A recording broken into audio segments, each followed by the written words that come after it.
ایک چرسی کا بھائی فوت ہو گیا تو اس کو بڑی پریشانی لگی کہ اب کیا کرے اور کیسے اپنی بھابھی کو یہ اطلاع دے۔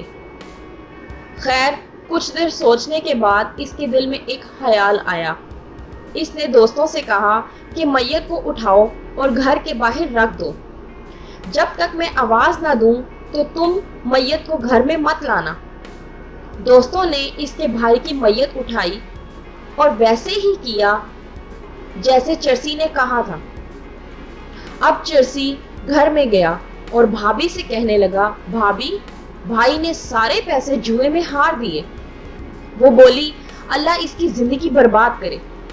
چرسی کہنے لگا، بھائی نے اپنا گھر بھی بیچ ڈالا۔ وہ بولی، اللہ اس کی عمر کو روک لگائے۔ چرسی پھر کہنے لگا، بھائی نے ایک اور شادی کر لی ہے۔ وہ بولی، اللہ کرے مرے، میں اب اس کا مرا منہ بھی نہیں دیکھوں گی۔ چرسی نے باہر کے دروازے کی طرف منہ کیا اور زوردار آواز میں بولا، بھائیو، اب میت اندر لے آؤ۔ اس نے سلیقے سے بھائی کی میت کی اطلاع اپنی بھابھی کو دی کہ اس کو بھی یقین ہو گیا کہ اس کی زبان انتہائی کالی ہے۔